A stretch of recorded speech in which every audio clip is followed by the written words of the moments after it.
Hola a todos, mi nombre es Julieta Mayor, soy psicóloga e integrante de la red de psicólogos feministas y librera en María Lenteja Libros.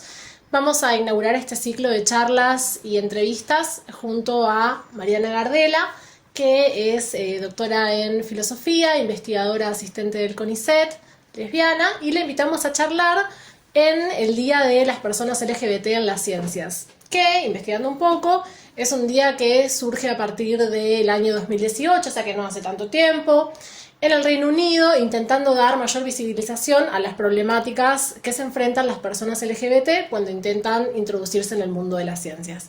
Así que bueno, bienvenida, Mariam. Muchas gracias, Juli. Contanos qué haces, hace cuánto tiempo, un poco a qué te dedicas. Muy bien. Bueno, yo soy filósofa, así me autopercibo. Soy especialista en historia de la filosofía antigua. Entonces, hoy vamos a conversar sobre la ciencia y la participación de la comunidad LGBT en la ciencia desde esta perspectiva que es la que mejor conozco, ¿no?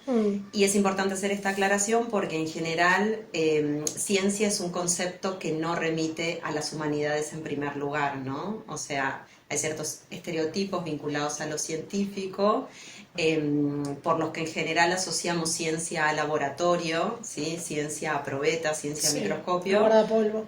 Total, total. Pero hay muchas disciplinas en las que en Argentina se puede hacer investigación científica. La filosofía es una y un montón de disciplinas humanísticas, ciencias sociales. Entonces está bueno ampliar un poco ese panorama. Y con respecto a las instituciones, yo estudié filosofía en la Universidad de Buenos Aires, en la Facultad de Filosofía y Letras, hice mi grado, hice mi posgrado y luego viajé, ¿sí? Estuve en distintos lugares haciendo especializaciones, hasta que entré a la carrera de investigadora del CONICET. Como vos dijiste, soy investigadora asistente y me parece importante aclarar que esa es una de las maneras en las que se puede hacer investigación en la Argentina, no es la única, ¿sí?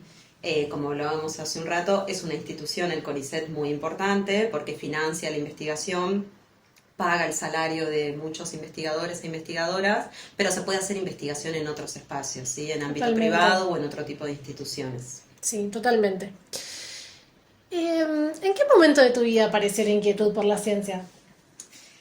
Un poco cuando empecé la carrera en la facultad. O sea, la Facultad de Filosofía y Letras tiene un perfil que es muy cientificista, sobre todo filo.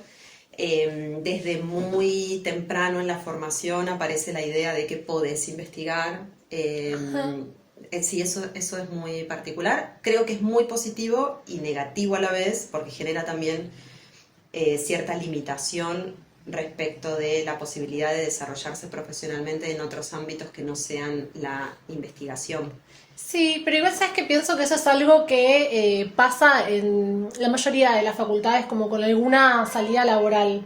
Pienso, no sé, en psicología y es como, bueno, vos sos psicólogo y vas a atender pacientes. Claro. Y la carrera de investigación queda completamente invisibilizada. Claro. O sea, como que todas las facultades tienen ese punto donde hay algo a lo que le da mucho brillo y otras cosas que quedan por fuera. Pero sí es cierto que es un condicionamiento. Total, total. Bueno, en filo pasa exactamente lo contrario. Parece que la única salida posible es la investigación y se dejan de lado otras opciones, fundamentalmente la docencia en distintos niveles, o también, digo, la persona que es egresada de la carrera de filosofía tiene un perfil de trabajo que es muy versátil. Hay gente que labura en editoriales, revistas o en espacios culturales, espacios de educación no formal, y todo eso, como vos decís, queda un poco opacado detrás de la posibilidad, a veces exigencia de investigar como única salida profesional. ¿Y por qué pensás que es importante la visibilización de las personas LGBT en las ciencias? Eh, bueno, o sea, podemos hablar en un rato sobre si existe tal visibilización. Creo que el principal problema que tenemos en Argentina, y no creo que Argentina sea una excepción, es la completa invisibilización de esa población.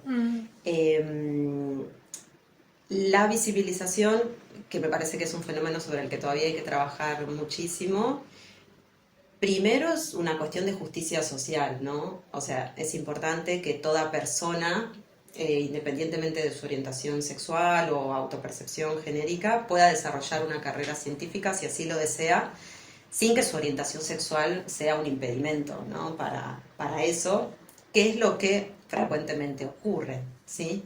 Entonces, esa visibilización me parece que genera un círculo virtuoso por el cual el hecho de que haya personas de la comunidad LGBT en ciencia hace que nuevas vocaciones científicas en esa comunidad se generen, ¿sí? Es muy difícil, si no tenés referente, pensar que la ciencia es una posibilidad para vos, ¿no? Totalmente. Digo, como persona lesbiana, como persona gay, trans, intersex. No tener esos referentes en el ámbito científico te lleva a pensar muy fácilmente que ese ámbito no es para vos. Y así como hay estereotipos sobre lo científico, también hay muchos estereotipos sobre nuestra comunidad. Totalmente. Entonces pensamos, no sé, que lo gay tiene que ver con lo artístico y a ningún varón gay le interesaría dedicarse a la ciencia, o a ninguna mujer lesbiana le interesaría estar en un laboratorio porque sus intereses son otros, de acuerdo con estos estereotipos. Entonces hay mucho trabajo que hacer en el orden de lo simbólico, ¿no? Sí, y además me parece que a veces como no son tantas las limitaciones quizás desde los estatutos o las normativas, porque eso sería discriminación directa, Total. pero es eso, ¿no? Como lo silenciado, lo que pasa después y no se dice y no se explicita, pero igualmente existe, ¿no? Esas barreras que se le van poniendo a las personas de la comunidad LGBT para poder acceder a otras realidades también, ¿no? Porque, digamos, la realidad después como que fomenta esto que decís, que haya otras personas que se quieran acercar, que vean que es algo posible. Total. Y la diversidad es un valor fundamental para el progreso científico, sobre todo desde miradas, desde miradas un poco más contemporáneas sobre qué es el conocimiento científico. La diversidad es un valor fundamental. Digo, existe esta idea ya muy vetusta, según la cual es científico el conocimiento universal, racional, objetivo, abstracto.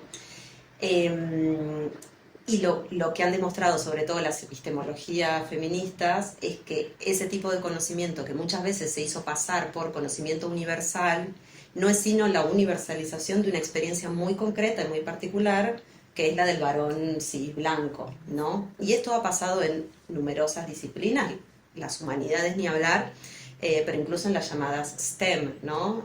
Ciencia, tecnología, ingeniería, matemática. Ahí también hay una cantidad de sesgos, ¿sí? que se han puesto en evidencia y que nos permiten cuestionar qué visión sobre el conocimiento tenemos, ¿sí? Entonces, hace algunas décadas la homogeneidad era un valor. Hoy yo creo que eso es ampliamente discutible, y la heterogeneidad o la diversidad en la conformación de equipos científicos ayuda positivamente al desarrollo de la ciencia. Esto, cuanto más diversos sean los ojos que miran un fenómeno, cuantos más cuestionamientos haya sobre nuestro objeto de estudio, diversidad de perspectivas, etcétera, probablemente sean mucho mejores las conclusiones que alcancemos, ¿no?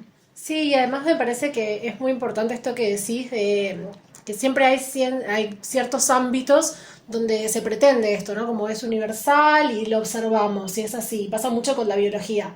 Como no, pero lo vemos a través, no sé, del microscopio, o observamos un cuerpo y esto es de esta manera, y entonces el mundo se ordena de manera binaria porque la biología lo dice. Claro. Como si fuera algo que se construye solo, Claro. y no a través de que hay personas interpretando una realidad que existe desde sus privilegios, desde su hegemonía, y creo que un gran valor de los últimos tiempos, pero ya hace mucho tiempo igual que se viene dando esa disputa, es visibilizar que son discursos, ¿no? Que los discursos se construyen. Total. Con intereses, con cierta búsqueda de direccionar hacia algún lado, ¿no? Me parece que eso es muy importante, seguir visibilizándolo.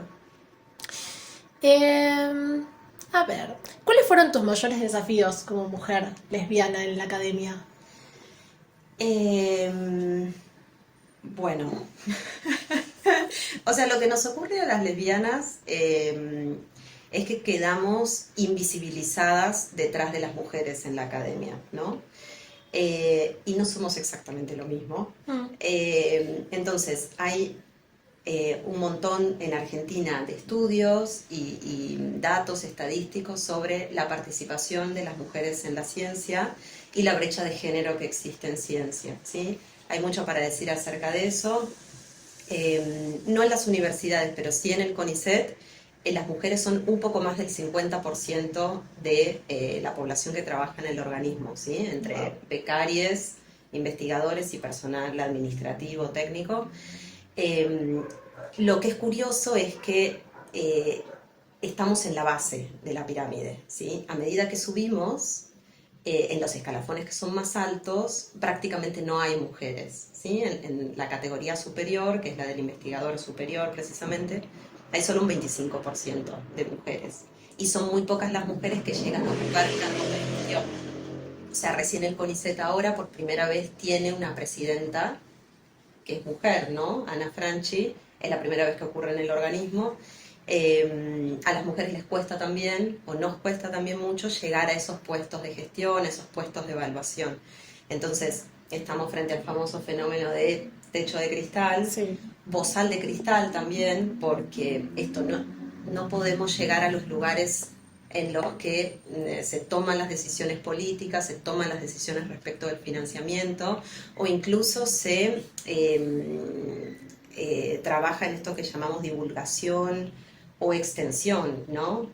Que es toda actividad que consiste en llevar el conocimiento científico a ámbitos no especializados, ¿sí? Transferencia, extensión, divulgación. Bueno, en general, las voces de la divulgación son las voces de los científicos, no de las científicas, ¿no? Y como te decía hace un rato, hay informes y datos sobre, bueno, cuál es la participación de las mujeres en los organismos de ciencia en Argentina, en las universidades, pero no hay datos sobre cuál es la participación de la comunidad LGBT. Eso es muy curioso. Si hay un informe, aclaro que esta soy yo investigando antes de esta entrevista, ¿no? Puede ser que esos datos existan y yo no haya llegado a ellos, pero sí lo que encontré fue un informe del Ministerio de Ciencia de Argentina que analizaba las capacidades para investigar de investigadores, equipos, etcétera, temas de la población LGBT, ¿sí? Ajá. Pero no se aclaraba en ese informe si esos investigadores eran parte de la población LGBT o no. Es decir, no tenemos ningún dato concreto sobre cuál es el porcentaje de la comunidad LGBT que participa del sistema científico argentino. Por eso te decía hace un rato que la invisibilización es total. Claro. Entonces, las lesbianas, por ejemplo, quedamos invisibilizadas detrás del gran conjunto de mujeres que formamos parte de la ciencia, varones gay detrás del gran conjunto de varones que forman parte de la ciencia, las personas trans, ni hablar. Totalmente, sí. Bueno, es como cada vez más sesgada, ¿no? Y más violencia en relación también a esa invisibilización. Esperen, porque hay muchas que ya se fueron contestando. ¿Estás de acuerdo con la premisa de que en las ciencias predomina una mirada del varón cis blanco? Así como primera, Sí. yo puedo sospechar que sí, pero... Sí, sí, absolutamente. Puedo dar como ejemplo mi ciencia, o sea, mi área particular de especialización, que es la filosofía griega. Hay un canon de filósofos, ¿no? Que es en general el que se enseña en la universidad y el que sirve después como referencia para investigar. Y es un canon de filósofos, ¿sí? No hay ninguna filósofa en ese canon. Está la idea de que, bueno, las filósofas aparecen recién en el siglo XX, ¿no? Siglo XIX, siglo XX, un poco después de la conquista del voto. No hubo antes, ¿no? Y eso es lo que yo aprendí y eso es lo que repetí muchos años hasta que empecé a investigar que no. Eso te iba a decir, ¿cómo llegaste? ¿Quién encontraste primero? Bien, bueno, ese fue uno de los... me preguntabas hace un rato por los desafíos que se me presentaron como lesbiana en la academia. Y uno de los desafíos tuvo que ver con poder entender o poder hacer el esfuerzo de transformar o de investigar las cosas que a mí realmente me interesaban, ¿sí? Yo no siempre investigué cosas que me interesaban, un poco por temor, ¿sí? A que trabajar con filósofas y no con filósofos, me abriera menos puertas. ¿Mm?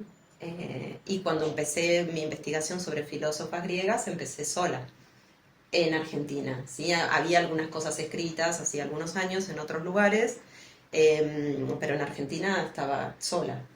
¿Sí? Wow. O sea, ahí abriste un camino. No sé si está bien que diga que Sí. No importa, no le decimos, lo digo yo.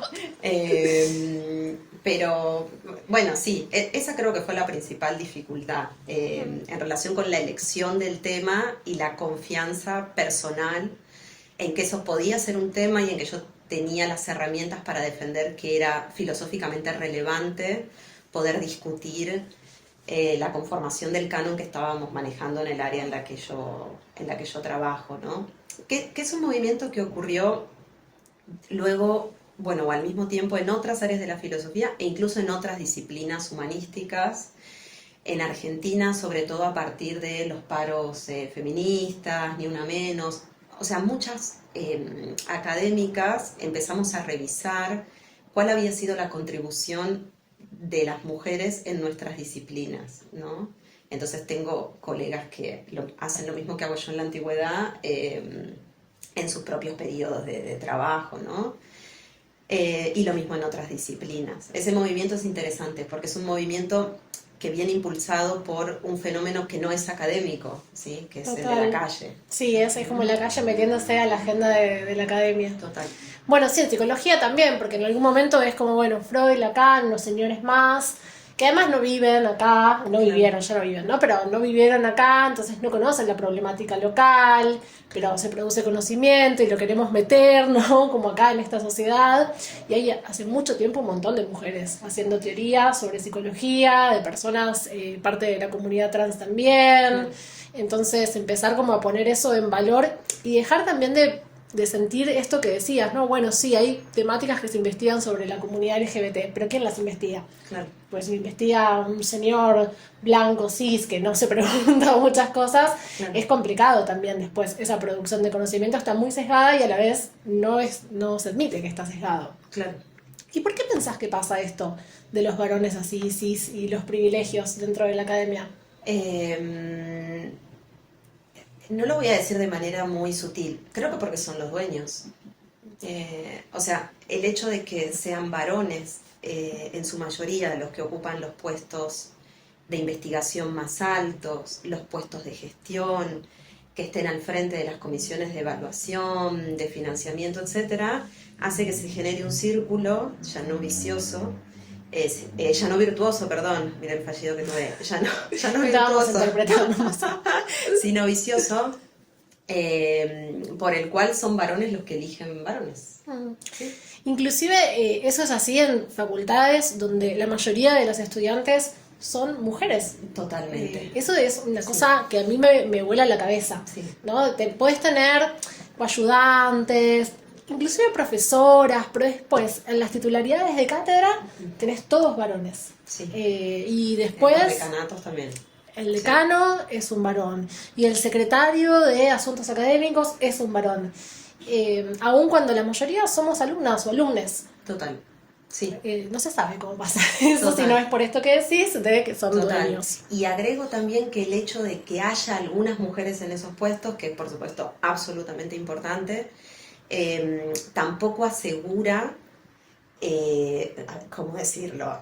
Tampoco asegura que esas mujeres tengan una perspectiva de género sobre su propio trabajo, el lugar que ocupan, las alumnas con las que tratan o les alumnes con les que tratan. También hay muchas mujeres que operan en la academia o que tienen prácticas académicas que son muy machistas. Total, sí, bueno, y además también como una manera de permanecer, ¿no? En esos espacios. Más allá de que obviamente uno no hace cosas que no tiene ganas de hacer en relación a las violencias, pero como para permanecer, perpetuar, ¿no? Esas desigualdades, como ese uso de privilegios, que además genera una situación realmente de mucha sumisión hacia las personas que intentan como entrar al mundo académico, inclusive hacia los alumnos, ¿no? Situaciones de maltrato, de humillación, que hacen que muchas personas terminen yéndose de las facultades porque se vuelve insoportable. ¿Cómo ¿Cómo pensás la identidad en relación a la producción de conocimiento en la academia?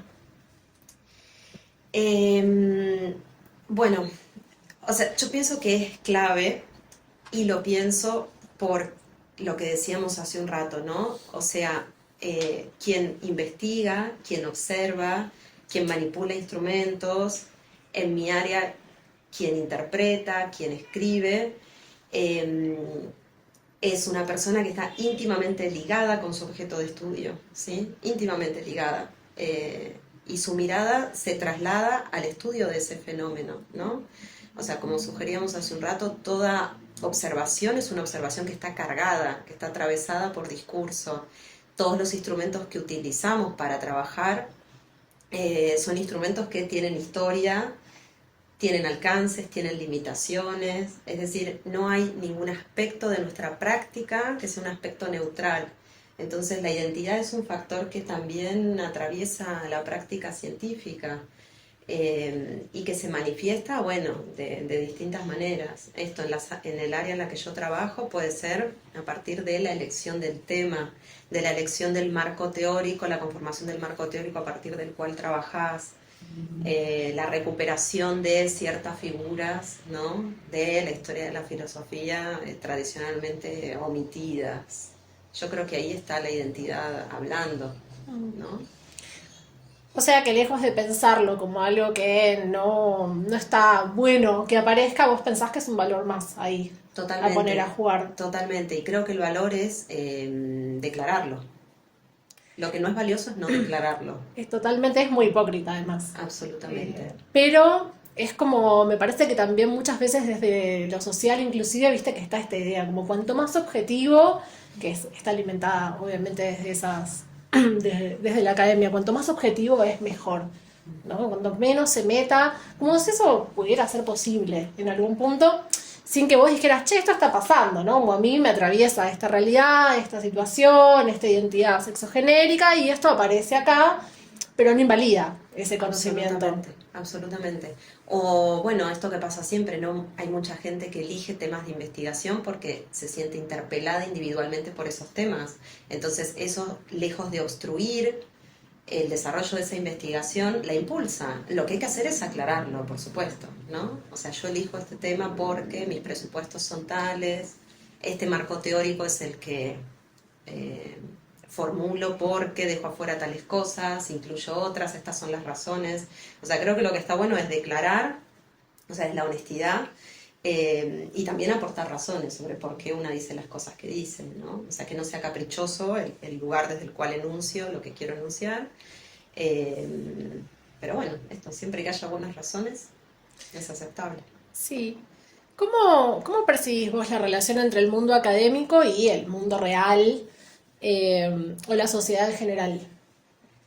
Yo creo que hay un bache que por momentos Hay se una grieta. amplía, una grieta que por momentos se amplía, por momentos se acorta un poco.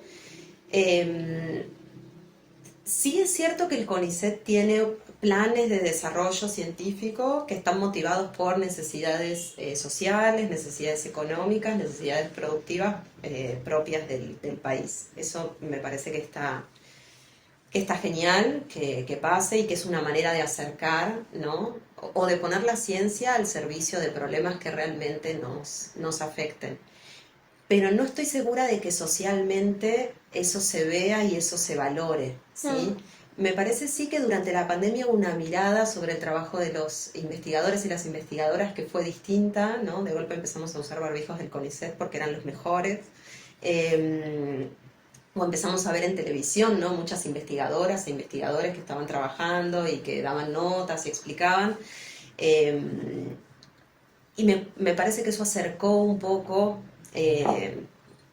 ¿no? La investigación a la sociedad. Pero a veces esa bajada no está, ¿sí? Entonces hay gente que se olvida un poco de que tenemos este tipo de organismos, de que son organismos que trabajan muy activamente para solucionar problemas que tenemos. Creo que hay que hacer un poco más de laburo de difusión en eso. Sí, también me parece que depende como del contexto social y político en el que estemos viviendo.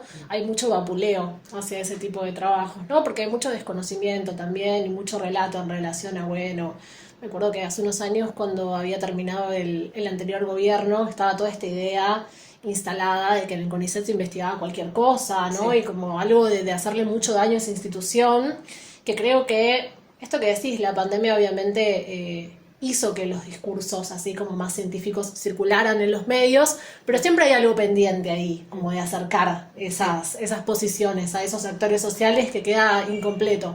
total, total. Y que es un trabajo, me parece, re interesante para Total, pensar. total. Y sobre todo poner en evidencia que estos discursos que vos mencionás, y que no solo tienen que ver con el anterior gobierno, sino que también se reiteran todavía Obvio, en sí, sí, algunos sí. diarios, medios de comunicación, son discursos profundamente ignorantes. Profundamente ignorantes. O sea, basta con leer el CV de cualquier investigador del organismo o investigadora para saber lo que se trabaja. Sí, es de mucho odio además, como de mucho desprecio.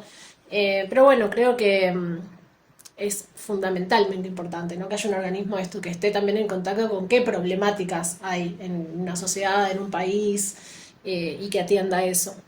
Algo nos contaste, pero te voy a volver a preguntar, ¿cómo pensás el vínculo entre filosofía y ciencia?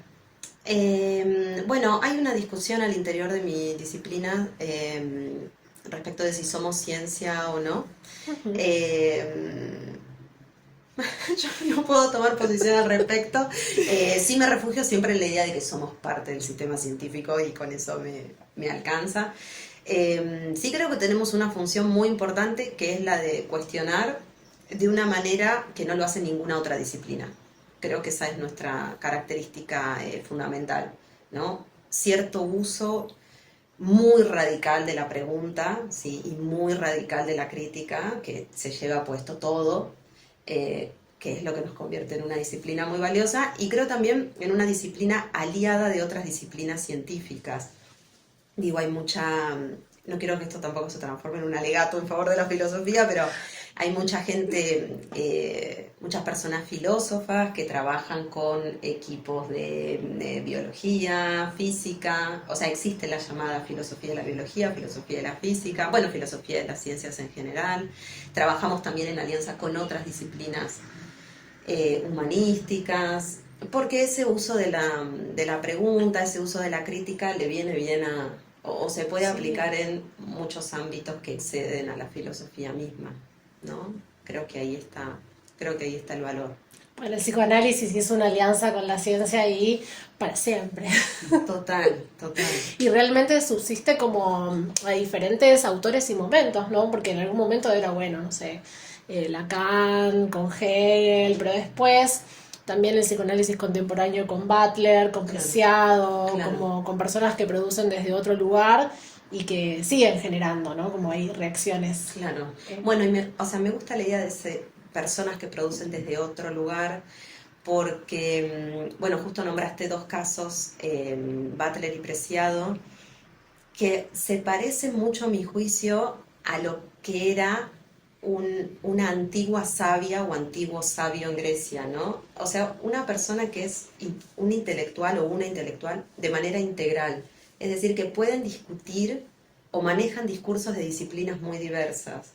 Y entonces discuten cuestiones muy esenciales del psicoanálisis, muy esenciales de la literatura, muy esenciales de la filosofía, de golpe también de la biología, y va muy en contra de la tendencia a la hiperespecialización que se maneja en ciencia en todo el planeta, ¿no? Esto, bueno, sos bióloga, sos bióloga y te especializás en lo que hace la bacteria cuando se encuentra con no sé qué y no sé cuánto y no puedes decir absolutamente más nada sí, es sobre verdad tu, eso. tu campo de trabajo. Entonces me gustan estas figuras que se sienten tan cómodas hablando discursos tan distintos. Sí, que además igual incomoda muchísimo, ¿no? Como muchísimo, muchísimo. De hecho, hace un tiempo, yo la mayoría de las cosas que voy a pensar las voy a pensar desde mi ámbito de laburo porque es un poco lo que me pasa, pero como una disertación de Preciado acerca de, bueno, qué pasaba con el psicoanálisis, Claro. derivó en una contestación tremenda por parte de un psicoanalista como que se metió con su identidad de género, como genera reacciones realmente donde ahí uno dice, porque esta persona está cuestionando toda tu epistemología, está ahí como dándote duro donde no querés que te dé y entonces obviamente genera esas reacciones, ¿no? Pero que es fundamental que existan, porque además si no, realmente hay, no sé, hay disciplinas que no sé cómo seguirían. Digo, pienso en el psicoanálisis, no sé cómo seguiría si no se hubiera cuestionado nada. Total, y también permite entender esos diálogos entre disciplinas, que muchas veces entre las personas que solo nos abocamos a un área, una partecita, un problemita, es más difícil ahí entablar puentes de conversación. Por eso son figuras tan importantes. ¿Pensás que las niñas pueden hacer ciencia? Sí, totalmente. Sí, que pueden hacer ciencia en la infancia con la guía adecuada para que eso ocurra, por ejemplo, en la escuela. Y que se pueden fomentar vocaciones científicas en niñas, sí, sin lugar a dudas, ya sea en la escuela o fuera de la escuela, sí.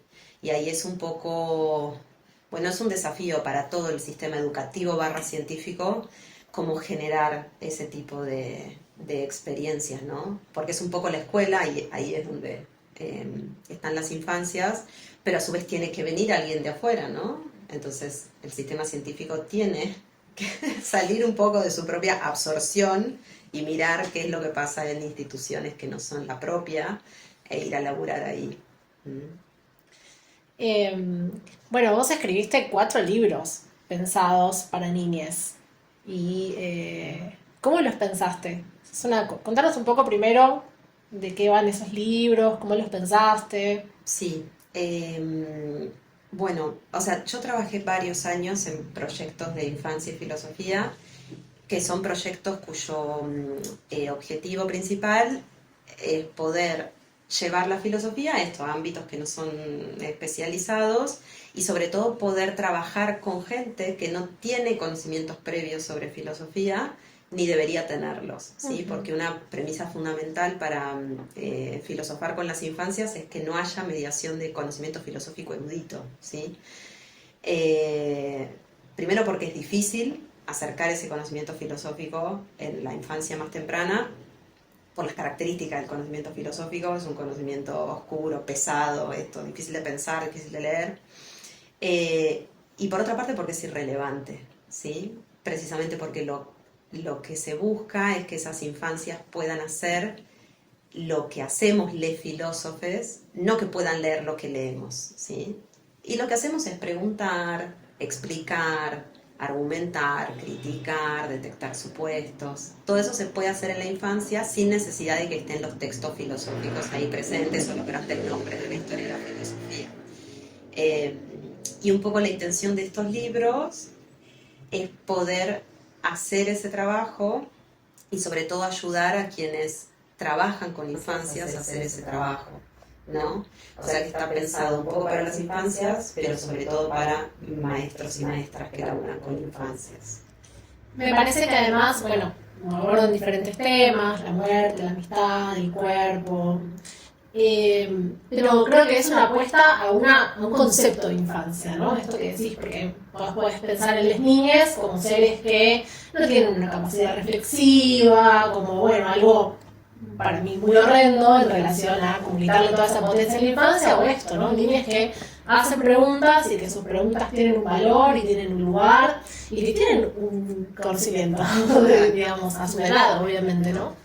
Total, implica, sí, reformular el concepto de infancia con el que trabajamos y también el concepto de filosofía con el que trabajamos, ¿no? Para que se produzca ese encuentro, que es, en mi experiencia, por lo que vi en esos años de trabajo, muy enriquecedor para las infancias, muy enriquecedor para las escuelas, muy significativo sobre todo para maestros y maestras, y sobre todo muy transformador para la filosofía, ¿no? Sobre todo para nuestra disciplina. ¿Qué consejos le darías a alguien que quiere iniciar una carrera de investigación?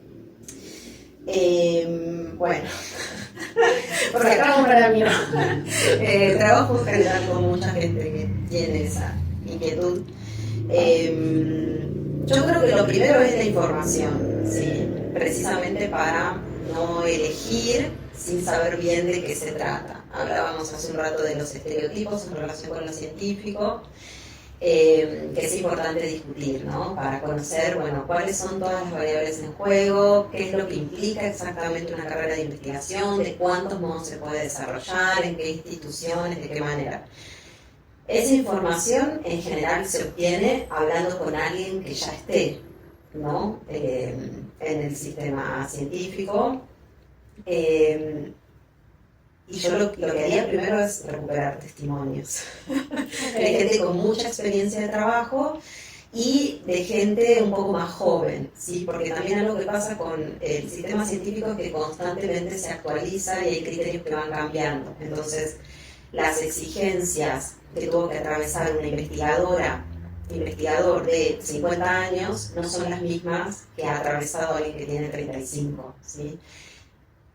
Las cosas han ido cambiando, ¿no? El sistema muta, y entonces es importante tener un poco las dos miradas, ¿no? O sea, miradas de investigadores con mucha experiencia y para mí muy valiosa la mirada de personas que recién empiezan, que es un par de años que están en el sistema, porque ahí es donde están los datos más actualizados, más frescos. Entonces, el conocimiento es fundamental. Luego la supervisión, ¿no? En general la formación en investigación se realiza siempre con la supervisión de alguien. Y esa elección yo creo que es muy importante, ¿no? Porque tu supervisor es una persona que te va a acompañar a lo largo de toda tu formación doctoral, en caso de que esa sea la elección, o tu formación de posgrado, y luego durante los primeros inicios en tu carrera como investigador consolidado, ¿no? Entonces, bueno, ahí es importante poder trabajar con alguien que te interese, que te acompañe bien, que te dé buenos consejos, que te lea, o sea, que realice realmente su trabajo de supervisión. Eso también es fundamental. Y después la convicción, o sea, que realmente quieras hacer eso, ¿sí? Que no se elija la carrera de investigación porque es la única opción, porque parece que es la opción más rentable, o es una carrera ardua, entonces se vuelve, sí, es una carrera muy ardua, se vuelve un poco pesado. Y creo que la convicción es una característica fundamental para poder atravesar el trayecto. Eso, convicción, seguridad, buena supervisión y sobre todo mucho conocimiento de, ¿no?, cómo es el sistema, cómo funciona, cuáles son los puntos negros, qué cosas sí, qué cosas no. Bien, o sea, hay que hacer una investigación previa. Totalmente, a la carrera de investigación. Totalmente. No decir que sí o que no tan fácil, tan rápidamente. Ya sea para quienes quieren hacerlo o para quienes no quieren hacerlo. Hay mucha gente que se expulsa o es expulsada antes de arrancar, ¿sí? Muchas veces por temor, esto, no es para mí, pienso que esto va a ser así, no voy a poder. Y a veces es mucho más cercano, mucho más posible, ¿no? Entonces un poco hay que discutir con esos fantasmas, esos miedos, antes de decir que no, sin saber de qué se trata, ¿no? ¿Y cuáles son los principales estereotipos que vos ubicás en relación a científicos, científicas? ¿Y cuánto de eso hay vinculado con la realidad y cuánto no? Sí. Bueno, en principio, la cuestión del laboratorio. Ciencia es laboratorio, ese para mí es un estereotipo muy frecuente. Ciencia es laboratorio, ciencia es verdad, sí, ese también es muy discutible. Ciencia es verdad, no lo sé. O verdad en qué sentido. Ciencia es progreso, también en qué sentido, qué entendemos por progreso, a dónde creemos que nos va a llevar la ciencia. Bueno, la ciencia lo va a solucionar todo. No es tan así. La ciencia es un vector más dentro de un conjunto de vectores que confluyen en esta trama que es esta sociedad. Entonces, la ciencia aporta su mirada, pero después necesitamos otros ojos para mejorar los problemas que tenemos, ¿no? Entonces, la ciencia no es un superpoder. Después, ciencia y vocación.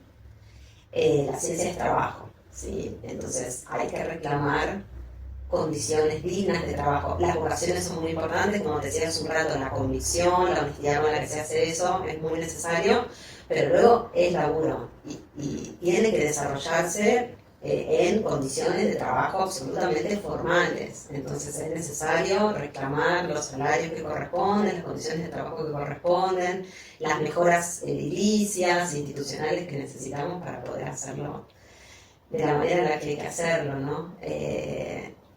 Esta idea de, bueno, sí, por amor al arte. No, por amor a la ciencia. A tener esos lugares de sacrificio también, Sí, ¿no? no. Bueno, si te gusta vos vas a aguantar y te vas a quedar porque lo importante es que estás ahí o por el prestigio o por lo que fuese, pero son trabajadores. Exacto. Y algo que ocurre con la formación científica en muchos países, no solo en Argentina, es que es formación que se realiza con becas, ¿no? Y las becas no son salarios, son estipendios. Esto no pasa solo en Argentina, pasa más allá y hay una discusión histórica que tiene el becario y el CONICET respecto del estatus de su paga, ¿no? Y de los derechos que no tienen por no ser trabajadores formales del organismo. Entonces, bueno, esa es una discusión que es interesante dar, porque parte de la carrera de investigación que implica la formación, ¿no? Entonces, bueno, ¿en qué condiciones esa formación se va a desarrollar? ¿En qué condiciones laborales, ¿no? se va a desarrollar? ¿Cuáles son los desafíos actuales de las ciencias en Argentina?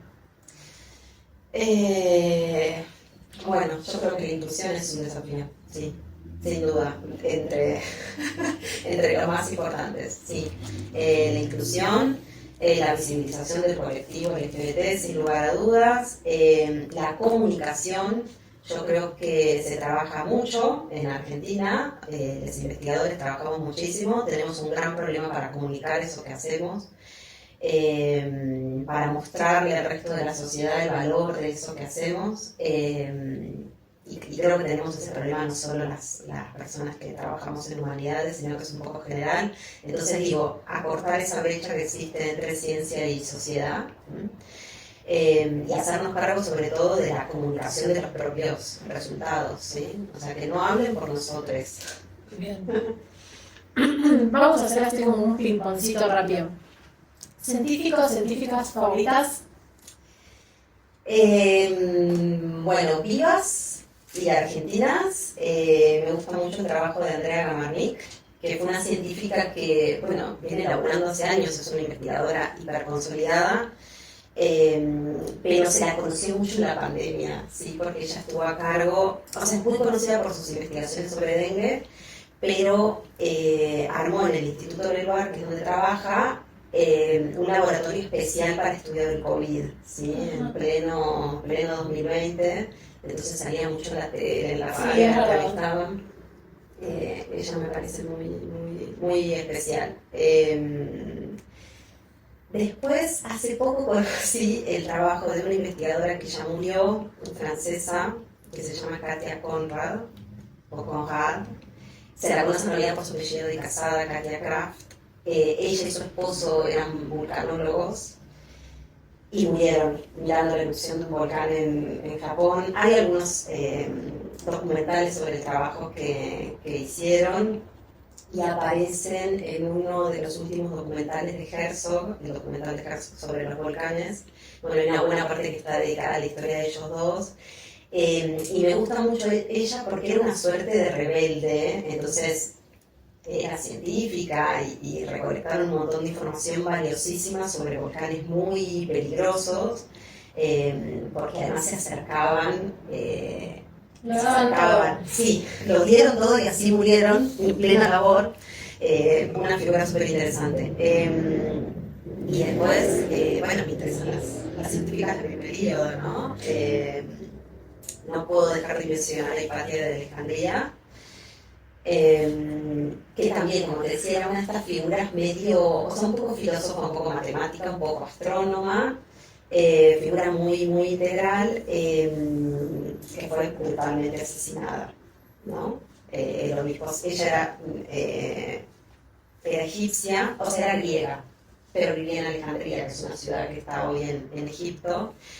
Era griega porque en Alejandría había egipcios, griegos y romanos, y el obispo romano la mandó a matar, ¿sí?